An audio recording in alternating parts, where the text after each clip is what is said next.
अस्सलाम वालेकुम दोस्तों, क्या हाल चाल है, कैसे हैं आप सब। उम्मीद करता हूँ मेरे तमाम दोस्त भाई बखैर आफियत होंगे और मज़ों में होंगे। Welcome back to another video. आज की वीडियो काफ़ी इंटरेस्टिंग होने वाली है। आज हमारे पास जो गाड़ी आई है दोस्तों, वो है टोयोटा करोला एक्सियो हाइब्रिड 2013-14 मॉडल है। गाड़ी की चेक इंजन लाइट आ रही थी और इसके साथ ही hybrid check the hybrid system का हमारे पास डिस्प्ले के ऊपर कॉशन आ रहा था। और कस्टमर का कहना था दोस्तों कि गाड़ी जब भी वो ड्राइव कर रहे थे तो ड्राइव करते करते गाड़ी बंद हो जाती थी और फिर उनको गाड़ी को इग्निशन स्विच वापस से ऑफ़ करके दोबारा से स्टार्ट करते थे तो गाड़ी स्टार्ट हो जाती थी और ये इसके अंदर ट्रबल आ रहा था दोस्तों। तो अब हम देख सकते हैं हमारे इंजन कंट्रोल मॉड्यूल पर, हाइब्रिड सिस्टम पर, बीसीएम पर और एसी के ऊपर, सब के ऊपर ट्रबल कोड है। सबसे पहले हम जो ट्रबल कोड है उसको चेक करते हैं कि हमारे पास गाड़ी के बंद होने से रिलेटेड कौन सा ट्रबल कोड आ रहा है। और ये देख सकते हैं हमारे पास जो ट्रबल कोड है वो P3191 है, इंजन डजन स्टार्ट। दोस्तों जब भी हमारे पास इंजन डजन स्टार्ट P3191 का ट्रबल कोड आएगा तो साथ ही हमारे हाइब्रिड सिस्टम के ऊपर ट्रबल कोड आएगा P0A0F का। और इस ट्रबल कोड का मतलब क्या होगा दोस्तों, इस ट्रबल कोड का मतलब ये है कि हमारा इंजन सिस्टम जो है, हमारा जो इंजन है वो स्टार्ट नहीं हो रहा है या वो स्टार्ट बंद हो जाता है। अब इंजन स्टार्ट ना होने की बहुत सारी रीज़न्स होती हैं। तो जब भी हमारे पास ये ट्रबल कोड आए दोस्तों, तो हमने फ्रीज फ्रेम डेटा को लाजमी चेक करना है कि हमारे पास फ्रीज फ्रेम डेटा क्या था। फ्रीज फ्रेम डेटा हमारे पास जब ट्रबल कोड आता है तो उस टाइम पे जितने भी हमारे पैरामीटर्स हैं, जो बेसिक पैरामीटर्स हैं, उनका स्क्रीनशॉट ले लिया जाता है। जिस टाइम पे ट्रबल कोड लगा था उस टाइम पे उनकी क्या वैल्यूज़ थी वो हमें प्रोवाइड कर दी जाती हैं। किसी भी ट्रबल कोड को चेक करने से पहले हमें, या उसको क्लियर करने से पहले, हमें गाड़ी का फ्रीज फ्रेम डेटा चेक करना बहुत ही ज़रूरी होता है। फ्रीज फ्रेम डेटा में हमें बहुत सारी इंफॉर्मेशन प्रोवाइड कर दी जाती है। तो चलते हैं हम इसका फ्रीज फ्रेम डेटा चेक करते हैं और देखते हैं जब हमारे पास ट्रबल कोड आया था उस टाइम पे हमारे इंजेक्टर वॉल्यूम कितना था, उस टाइम पे हमारे पास जो लॉन्ग टर्म फ्यूल ट्रिम है वो कितनी थी and short term fuel trim कितनी थी, हमारा मैप सेंसर किस पोजीशन पे था, हमारा मास एयर फ्लो हमें क्या बता रहा है उस टाइम पे, कि हमारा मास एयर फ्लो हमें क्या शो करता है कि उस टाइम पे गाड़ी के ऊपर एयर कितनी आ रही थी, शॉर्ट ट्रिम क्या बता रही है और फ्यूल इंजेक्शन वॉल्यूम हमें क्या बता रहा है। जब भी हमारा अगर फ्यूल पंप से रिलेटेड प्रॉब्लम होगा तो उस टाइम पे जो हमारी शॉर्ट ट्रिम है वो चली जाएगी ज़्यादा लीन साइड पे, 20-25 या फिर 20+ लीन साइड पे चली जाएगी और गाड़ी का जो इंजेक्टर वॉल्यूम है वो भी इंक्रीज़ कर जाएगा। अगर फ्यूल पंप का प्रेशर कम होगा तो इंजन कंट्रोल मॉड्यूल जो है वो शॉर्ट ट्रिम से डिटेक्ट करके इंजेक्टर वॉल्यूम को इंक्रीज़ करने की, गाड़ी को स्टार्ट रखने की या स्टेबल करने की कोशिश करेगा। तो हमारा जो इंजेक्टर वॉल्यूम है इस गाड़ी के अंदर वो भी बिल्कुल नॉर्मल था और इसके साथ साथ ही जो हमारे बाकी जो ट्रिम्स थी वो भी ठीक थी। लेकिन दो पैरामीटर्स थे जो हमें आइडेंटिफाई कर रहे थे कि गाड़ी के अंदर एयर से रिलेटेड कुछ प्रॉब्लम है और वो वैल्यूज़ हैं हमारे पास मास एयर फ्लो की एंड मैप सेंसर की। इस गाड़ी की नॉर्मल मास एयर फ्लो की जो वैल्यू है वो होनी चाहिए 1.7 एंड मैप सेंसर की जो वैल्यू है वो होनी चाहिए 27, 26 या 28 kPa। जब हमारे पास ट्रबल कोड लगा है तो उस टाइम पे मास एयर फ्लो की वैल्यू 1.2 ग्राम पर सेकेंड थी और मेनफोल्ड एब्सोल्यूट प्रेशर सेंसर का मैप सेंसर की वैल्यू 22 kPa। और 22 kPa का मतलब है कि रिस्ट्रिक्शन ऑफ एयर। जब भी मैप सेंसर की वैल्यू रिक्वायर पोजीशन से नीचे आएगी इसका मतलब रिस्ट्रिक्शन ऑफ एयर है। अब हम गाड़ी के डाटा स्ट्रीम में जाते हैं और डाटा स्ट्रीम में पैरामीटर्स को चेक करते हैं कि नॉर्मली भी हमारा मैप सेंसर या MAF सेंसर जो है, मास एयर फ्लो जो है, वो यही वैल्यूज़ प्रोवाइड करता है या नहीं करता। तो अभी तो गाड़ी जो है तो वो चार्जिंग कर रही है जिसकी वजह से इसका इंजन स्टार्ट है, हमें ये पैरामीटर सही से शो नहीं हो रहे। तो सबसे पहले चलते हैं हम इस पोजीशन पे, हम अपने थ्रॉटल को चेक करते हैं कि हमारा थ्रॉटल किस तरह से रिस्पॉन्स कर रहा है और उसमें क्या चल रहा है इस टाइम पे। तो सबसे पहले चलते हैं जी थ्रॉटल की तरफ। यहाँ पे हमारे पास देख सकते हैं जो mass air flow and map की वैल्यूज़ कुछ आ रही हैं हमारे पास, लेकिन इस टाइम पे गाड़ी जो है स्टार्टिंग पे है और जनरेटर का लोड आया हुआ है इसके ऊपर। ये देख सकते हैं हमारा जो थ्रॉटल मोटर है वो 700 मिली एम्प्स ले रही है थ्रॉटल आइडल पोजीशन के ऊपर। और हमारे पास जो थ्रॉटल मोटर ड्यूटी है क्लोज की वो 0 है एंड थ्रॉटल मोटर ड्यूटी जो ओपन है वो 16 to 17 समथिंग आ रही है। थोड़ा सा हम throttle motor duty open and close को समझते हैं। जब भी हमारा थ्रॉटल जो है वो क्लीन होता है, साफ़ होता है दोस्तों, तो उसके अंदर एक आइडल की पोजीशन होती है जहाँ पे उसको स्प्रिंग ला के खड़ा कर देता है। अगर हमारे उस पे आरपीएम ज़्यादा होते हैं तो क्लोज जो हमारी ड्यूटी होती है उस टाइम पे वो वर्किंग करती है और जो थ्रॉटल है उसको मोटर थोड़ी सी बंद कर देती है, वापस की तरफ उस थ्रॉटल वॉल्व को क्लोज़ करने की कोशिश करती है।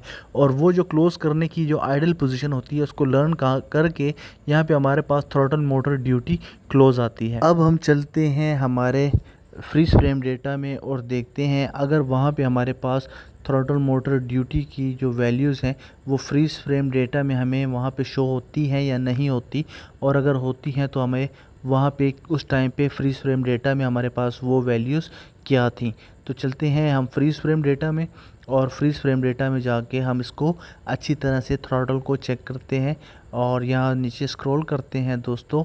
और ये देखें दोस्तों, यहाँ पे हमारे पास जो थ्रॉटल से रिलेटेड सिर्फ थ्रॉटल पोजीशन है, थ्रॉटल मोटर ड्यूटी है 18%।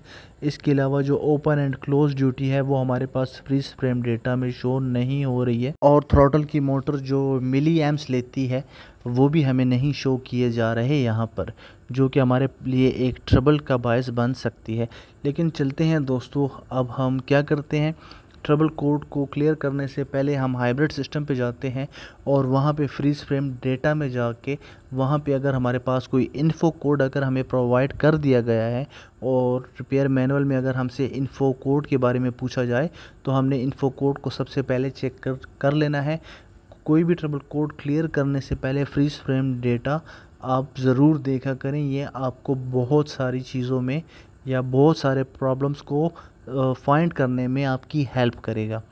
और चलते हैं अब हम अपने हाइब्रिड सिस्टम में, और हाइब्रिड सिस्टम में जाके वहाँ पे हम चेक करते हैं कि हमारे पास फ्रीज फ्रेम डेटा में जो डिटेल इन्फो कोड है वो क्या आ रहा है। अगर हमें रिपेयर मैनुअल में हमसे डिटेल कोड मांगा जाए तो हमें पता होना चाहिए कि हमारे पास डिटेल कोड क्या है।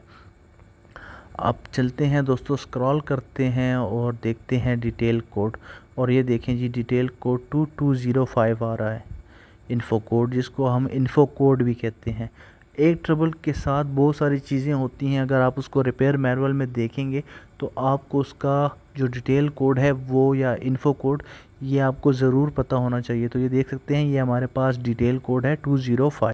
तो अब हम गाड़ी को मेंटेनेंस मोड में डालते हैं, और मेंटेनेंस मोड में डाल के ताकि गाड़ी का इंजन स्टार्ट रहे इसके सारे पैरामीटर्स को जो पैरामीटर्स हमने फ्रीज फ्रेम डेटा से डिटेक्ट किए थे कि इन पैरामीटर्स में हमारा कोई प्रॉब्लम हो सकता है, उनको चेक करते हैं अच्छी तरह से। ये देख सकते हैं, और इस टाइम पे मैं एक्सेलरेशन कर रहा हूँ और हमारे जो थ्रॉटल मोटर करंट है दोस्तों जो मिली एम्प्स में है उसको आप मॉनिटर करें। जब भी हमारी मोटर जो है थ्रॉटल की जो मोटर है वो काम करती है तो वो 300 मिली एम्प से ज़्यादा लेती है, 600-700 मिली एम्प्स तक या 1 एम्पेयर तक चली जाती है। और नॉर्मल हमारे पास जो थ्रॉटल मोटर ड्यूटी ओपन है वो 7 डिग्री एंगल रहता है। अब गाड़ी दोबारा चली जाती है दोस्तों चार्जिंग मोड पे, और जब ये चार्जिंग मोड पे जाएगी तो हमारी जो ये वैल्यूज़ हैं, जो मोटर का एम्पेयर्स हैं वो भी ज़्यादा हो जाएंगे, और जो मोटर की ड्यूटी है वो भी ओपन की जो ड्यूटी है परसेंटेज में वो भी इंक्रीज़ कर जाएगी। और उसके बाद जब ये दोबारा वैल्यूज़ नॉर्मल में आएंगी तो फिर हम इनको दोबारा से अच्छी तरह से चेक करेंगे कि शायद हमें कुछ चीज़ देखने को मिल जाए। दोस्तों जब ये प्रॉब्लम मैं गाड़ी में चेक कर रहा था तो इसी दौरान पे जब गाड़ी अपनी पोजीशन पे वापस आती है, जब हमारे जो थ्रॉटल है वो अपनी पोजीशन पे वापस आता है चार्जिंग के बाद, इस टाइम पे दोस्तों मैं इसका एक्सीलरेटर डिप्रेस कर रहा था और छोड़ रहा था उसको चेकिंग के लिए कि थ्रॉटल तो हमारा प्रॉब्लम नहीं कर रहा, क्योंकि इस ट्रबल कोड के साथ हमारा फ्यूल पम्प भी रिलेटेड है, हमारा थ्रॉटल भी रिलेटेड है, हमारा जो इग्निशन सिस्टम है वो भी रिलेटेड है, हमारा जो फ्यूल सिस्टम है वो भी रिलेटेड है। तो ये सारी चीज़ें हमने अच्छी तरह से चेक करनी होती हैं, इन सारी चीज़ों को अच्छी तरह से हमें मॉनिटर करना होता है। ये सारा जितनी भी मेहनत है वो करने का मकसद ये है ताकि हम एग्जैक्ट जिस जगह पे हमारा फॉल्ट है या जिस जगह पे हमारी प्रॉब्लम है हम वहाँ पे जाएं। अब हमारी चार्जिंग बंद हो चुकी है और हमारा थ्रॉटल मोटर का जो एंगल है, ओपनिंग का एंगल है, वो 7% है और ऊपर देख सकते हैं हमारे पास 391 मिली जो है थ्रॉटल की मोटर ले रही है। अब दोस्तों मैं एक्सेलेरेटर को डिप्रेस करता हूँ और छोड़ता हूँ और फिर चेक करता हूँ कि उस टाइम पे वो वापस अपनी पोजीशन पे आती है या नहीं आती। ये देख सकते हैं दोस्तों इस पॉइंट पे। और यहाँ पे दोस्तों एक अजीब सी चीज़ होती है, आपने क्लोज ड्यूटी को चेक करना है। यहाँ पे क्लोज ड्यूटी आ रही है और वहाँ पे ऊपर एम्प्स देखें कितने हाई हो चुके हैं। इसका मतलब है कि हमारा जो थ्रॉटल है वो स्टक हो रहा था, जिसको क्लोज करने के लिए थ्रॉटल की मोटर इतने एम्प्स ले रही थी। अभी भी हमारा आरपीएम हाई है और ये देख सकते हैं दोस्तों इस पॉइंट पे, और इसको क्लोज करने के लिए मोटर इतने एम्प्स ले रही थी। और यही था हमारा प्रॉब्लम दोस्तों, इस गाड़ी का जो थ्रॉटल वाल्व है वो स्टक हो रहा है किसी वजह से। और चलते हैं अब हम और इसको देखते हैं कि हमारा जो थ्रॉटल वाल्व है वो किस वजह से स्ट्रक हो रहा था। लेकिन इससे पहले दोस्तों हमने ईजीआर को अच्छी तरह से चेक कर लेना है, हमने ईजीआर सिस्टम को भी चेक करना है। अगर हमारा ईजीआर वाल्व जो है वो भी स्टक होगा तो गाड़ी जो है वो बंद हो जाएगी और बंद होने की वजह से ये ट्रबल कोड आता है। तो हमने सबसे पहले ईजीआर को भी चेक करना है। लेकिन अगर हमारा ईजीआर स्टक होगा तो हमारी मैप सेंसर की जो वैल्यूज़ हैं वो इंक्रीज़ हो जाएंगी, जिससे हमें पता चल जाएगा कि हमारा जो ईजीआर सिस्टम है वो स्टक हो रहा है। इस गाड़ी के जो हमारा ट्रबल हो रहा था उसमें हमारी जो मैप सेंसर की वैल्यूज़ हैं वो हायर नहीं हो रही थी, वो लोअर हो रही थी।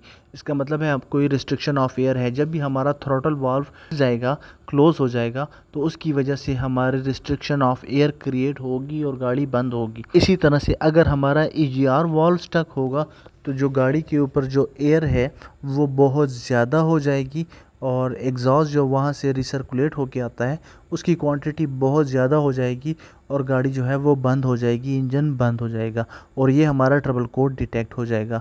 इसके साथ ही एक दूसरा ट्रबल कोड भी आ रहा है दोस्तों, जो कि ABS के ऊपर है। जब भी मैं गाड़ी को डायग्नोस कर रहा था और हमारा जो स्कैन टूल है शायद उसकी कम्युनिकेशन की वजह से या फिर और किसी वजह से हमारा जो कम्युनिकेशन बस ऑफ है, ये ABS के ऊपर ट्रबल कोड आ रहा था दोस्तों। और साथ में इसका जो इन्फो कोड है वो 462 आ रहा था। तो अब हम चलते हैं इसको रिपेयर मैनुअल में अच्छी तरह से चेक करते हैं कि जब भी हमारे पास ये ट्रबल कोड्स आएंगे तो हमने क्या क्या चीज़ें चेक करनी होंगी। तो ये देख सकते हैं, सबसे पहले P3191 को चेक करते हैं। हमारे पास इनटेक सिस्टम है, थ्रॉटल बॉडी है, हमारे पास फ्यूल सिस्टम है, हमारे पास इंजन भी हो सकता है। अगर हमारा इंजन जो है वो अच्छी तरह से वो परफॉर्मेंस नहीं दे सकता या वो स्टार्ट नहीं रह सकता। इसके अलावा हमारा crank sensor, cam sensor and हमारा फ्यूल सिस्टम हो गया। इसके अलावा जो ABS के ऊपर ट्रबल कोड आ रहा था, इसका मतलब था कि 1 सेकंड या उससे ज़्यादा के लिए जो हमारी कम्युनिकेशन है स्टीयरिंग एंगल सेंसर की वो स्टॉप हो गई थी और ये ट्रबल कोड डायग्नोसिस के दौरान आ रहा था। इस तरह नॉर्मली ये ट्रबल कोड नहीं आ रहा था, तो हमने इस ट्रबल कोड को जो है तो वो स्किप करना है और जाना है हमारे जो मेन ट्रबल कोड है उसकी तरफ। तो अब हम दोस्तों EGR को यहाँ से ओपन करते हैं और चेक करते हैं हमारा EGR प्रॉपरली काम कर रहा है या नहीं कर रहा। तो ये देख सकते हैं दोस्तों, हमारा जो EGR है उसने वर्किंग करना स्टार्ट कर दिया। मैप सेंसर की वैल्यूज़ चेक करें कि हमारे मैप सेंसर की वैल्यूज़ कितनी हाई हो चुकी हैं। वो इस वजह से हाई हुई हैं क्योंकि हमारा जो EGR है, जो हमारे एग्जॉस्ट गैसेस हैं वो इनटेक मेनफोल्ड के अंदर आ रही हैं। और देखें दोस्तों, गाड़ी बंद हो गई है, गाड़ी बंद हो गई है और वही ट्रबल कोड भी हमारे पास P3191 भी हमारे पास आउटपुट में आ चुका है। ये अब दोस्तों इन सारी चीज़ों से हमें ये पता चल गया है कि हमारे EGR में प्रॉब्लम नहीं है, प्रॉब्लम हमारे इनटेक सिस्टम में या फिर हमारे थ्रॉटल में है। अब चलते हैं हम गाड़ी की तरफ और गाड़ी के थ्रॉटल को चेक करते हैं, क्योंकि 95% हमें डायग्नोसिस से ये पता चल गया है कि प्रॉब्लम हमारे थ्रॉटल के अंदर ही है। और चेक करते हैं कि थ्रॉटल हमारा किस वजह से स्टक हो रहा है। जी तो दोस्तों ये देखें थ्रॉटल की हालत, कि थ्रॉटल कितना गंदा है, कितने टाइम से इस गाड़ी को जो है वो मेंटेनेंस ही नहीं रखा जा रहा, जिसकी वजह से ये सारा कुछ हो रहा है। दोस्तों हमने इस गाड़ी के अंदर कुछ भी रिप्लेस नहीं किया, सिर्फ इसकी सफाई की है। और सफाई करके सबसे पहले हमने इसके कस्टमर को कहा है कि आप इसकी सफाई करके थ्रॉटल को चेक करेंगे। इसके अलावा दोस्तों हमारे पास एयर फ्यूल लर्न वैल्यूज़ होती हैं मिड 1 एंड मिड 2, और ये जो है हमारे पास जब गाड़ी चलती है, ज़्यादा लोड आता है तो पास पैरामीटर्स हैं, हम सब पैरामीटर्स को चेक करते हैं और उसके बाद चलते हैं हमारे थ्रॉटल की तरफ। ये देखिए हमारा जो EGR का और VVTi का मॉनिटर है वो इनकम्प्लीट है, इसको भी कंप्लीट करके देखेंगे दोस्तों। हम इसको रोड पे जब ट्राई करेंगे, ड्राइव में हम इसको कंप्लीट करेंगे EGR एंड VVTi मॉनिटर को। बेसिकली ये EGR का मॉनिटर है जो कि हमारे पास टेस्ट ड्राइव में इंशाल्लाह वो कंप्लीट हो जाएगा। और कैसे इसको कंप्लीट करने का प्रोसीजर होता है वो पहले भी मैं एक EGR से रिलेटेड वीडियो में बता चुका हूँ। और दोस्तों इस गाड़ी की जो शॉर्ट ट्रिम है वो अभी भी थोड़ी सी लीन है, लॉन्ग टर्म में भी हमारे पास 4% है और शॉर्ट टर्म में हमारे पास 10% लीन है। इसकी वजह है इसके फ्यूल पंप का जो प्रेशर है वो 40 PSI से थोड़ा सा कम है। और गाड़ी के ओनर को हमने बता दिया है, अगर आप उसके पंप को चेंज करना चाहते हैं तो वेल एंड गुड है, अगर नहीं भी है तो कुछ अर्सा ये आपका काम कर जाएगा। उनका कहना ये था कि फिर जब प्रॉब्लम करेगा तो फिर इसके साथ देखेंगे, लेकिन अभी जो हमारा प्रॉब्लम आ रहा था हमने उसको चेक करना है कि वो कहाँ पर पहुँचा है। तो ये देख सकते हैं हमारे पास जो थ्रॉटल मोटर ड्यूटी है दोस्तों वो क्लोज पोजीशन पे अब आ चुकी है। और ऊपर आप जो उसकी थ्रॉटल मोटर का जो करंट है उसको भी चेक कर सकते हैं, थोड़ी देर में वो भी अपनी पोजीशन पे आ जाएगा। और ये दोस्तों जो है अब हम इसको एक्सेलरेट करते हैं और चेक करते हैं दोस्तों कि किस पॉइंट तक जाता है। ये देख सकते हैं दोस्तों अब ये क्लोज पोजीशन पे आ रहा है, जबकि पहले ये ओपन पोजीशन पे आता था आइडल पे और अब ये क्लोज पे आता है। तो जब भी आपके पास अगर P31 का ट्रबल कोड हो तो आपने थ्रॉटल को कैसे चेक करना है, बाकी फर्दर सिस्टम्स को कैसे चेक करना है, वो सारा आपके साथ इस वीडियो में शेयर कर दिया गया है। तो अब हम चलते हैं दोस्तों इसके EGR को जो है तो एक्टिवेट करते हैं और EGR को एक्टिवेट करके चेक करते हैं कि अब हमारे पास कोई ट्रबल कोड तो नहीं आ रहा, क्योंकि पहले हमने EGR को एक्टिवेट किया था तो उस टाइम पे जो हमारा थ्रॉटल था वो जब मोटर ड्यूटी ज़्यादा करती थी एंड वापस अपनी पोजीशन पे आती थी तो स्टक होके वापस ट्रबल कोड आ गया था। तो अब हम EGR को दोबारा से एक्टिवेट करते हैं और EGR को दोबारा से एक्टिवेट करके चेक करते हैं कि अब हमारी जो थ्रॉटल का रिस्पॉन्स है वो कैसा है। तो चलते हैं दोस्तों, ये कुछ पैरामीटर्स हैं, यहाँ से हम सेलेक्ट करते हैं। यहाँ पे आप देख सकते हैं हमारी मैप की जो वैल्यूज़ हैं वो 26 kp है, 25 kp आ रहा है। अब हम EGR को दोस्तों आहिस्ता आहिस्ता से ओपन करवाते हैं। EGR की स्टेप पोजीशन आप ऊपर देख सकते हैं, जैसे ही ये ज़्यादा होगी हमारी मैप की वैल्यू देखिए कैसे इंक्रीज़ कर रही है। दोस्तों इतना EGR का जो गेट है वो ओपन करने के बावजूद भी जो इंजन है वो बंद नहीं हो रहा। इसका मतलब है कि हमारा थ्रॉटल अब बिल्कुल से अच्छी तरह वर्किंग कर रहा है। और ये देख सकते हैं आपको, और भी इस वाल्व को हम खोलते हैं और चेक करते हैं। मैप सेंसर की वैल्यूज़ देखें किस हद तक बढ़ चुकी हैं, मास एयर फ्लो की वैल्यूज़ कितनी हाई हो चुकी हैं। इसके अलावा हमारे पास इंजन RPM भी आपको दिखाई दे रहे होंगे कि हमारे पास इंजन RPM किस पोजीशन तक पहुंच चुके हैं। दोस्तों इस ट्रबल कोड से रिलेटेड ये सारी चीज़ें चेक करना बहुत ज़्यादा ज़रूरी है। जब हम अपना एक्टिव टेस्ट कंप्लीट कर लें तो हमने इसको बैक टू 0 पे ले जाना है ताकि वो अपनी पोजीशन पे, क्लोज पोजीशन पे वापस आ जाए। वैसे अगर हम डायरेक्टली एग्जिट करते हैं तो तब भी वो अपनी पोजीशन पे आ जाता है, लेकिन अगर 0 पे लाया जाए और उसको दोबारा से क्लोज करके मैप को चेक किया जाए तो ज़्यादा बेहतर होता है। अब हम चलते हैं टेस्ट ड्राइव पे, हम गाड़ी को टेस्ट ड्राइव पे लेके जाएंगे और टेस्ट ड्राइव पे ही हमने EGR का जो मॉनिटर है उसको कंप्लीट करना है। EGR का मॉनिटर कैसे कंप्लीट होगा, हमने गाड़ी को जो है वो B में या L में डाल देना है और 80 की स्पीड तक, 80 किलोमीटर्स की स्पीड तक गाड़ी को लेके जाना है। की स्पीड तक जब हम लेके जाएंगे उसके बाद हमने एक्सीलेटर से पाँव हटा देना है ताकि हमारा आइडल फ्यूल कट ऑन हो जाए। कुछ कंडीशन में हमारे पास आइडल फ्यूल कट ऑन भी नहीं होता, लेकिन हमने गाड़ी को क्या करना है फिर स्लो कर देना है। जैसे कि आपको दिखाया जा रहा है ये अभी इस टाइम पे इनकम्प्लीट है। और जब भी हमारा EGR है वो ओपन होता है चलती हुई गाड़ी में तो उस टाइम पे हमारे पास जो मैप सेंसर की जो वैल्यू है वो बहुत इंक्रीज़ कर जाती है, जैसा कि हमने एक्टिव टेस्ट में देखा था। तो इस तरह से ECU EGR को मॉनिटर करता है मैप सेंसर के ज़रिए से कि हमारा EGR प्रॉपरली वर्किंग कर रहा है या नहीं कर रहा।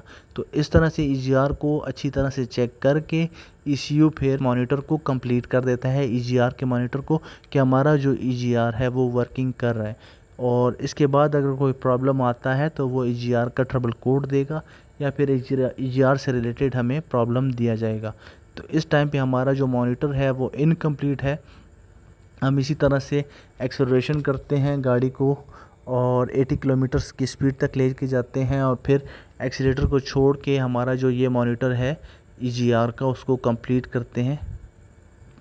ये देख सकते हैं जो रश रोड के ऊपर दोस्तों काफ़ी रश है, जिसकी वजह से हम उसको इतनी जल्दी 80 की स्पीड तक नहीं लेके जा सक रहे।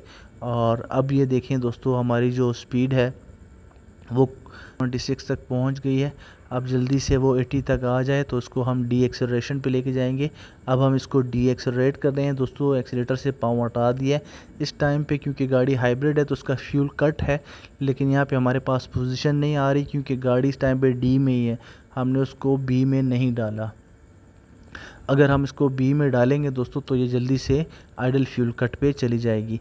और जब इसकी स्पीड दोस्तों कम होगी तो हमारा जो EGR का मॉनिटर है थोड़ी देर में वो यहाँ से ECU को देख सकते हैं, मैप सेंसर से मॉनिटर कर रहा है कि हमारा जो EGR है वो कितनी स्टेप पोजीशन पे खुला है और हमारा मैप सेंसर किस तरह से रिस्पॉन्स कर रहा है। और ये देख सकते हैं हमारा जो EGR का मॉनिटर है वो कंप्लीट हो चुका है। ये थी सारी इन्फॉर्मेशन जो मैंने अपने भाइयों के साथ शेयर की। उम्मीद करता हूँ कि ये वीडियो आपको अच्छी लगी होगी, आपको पसंद आई होगी, आपके लिए हेल्पफुल होगी। वीडियो अच्छी लगी हो, आपको पसंद आई हो तो चैनल को लाइक शेयर एंड सब्सक्राइब ज़रूर करें। मिलते हैं नेक्स्ट वीडियो में किसी और टॉपिक के साथ, तब तक स्टे ट्यून। अल्लाह हाफिज़।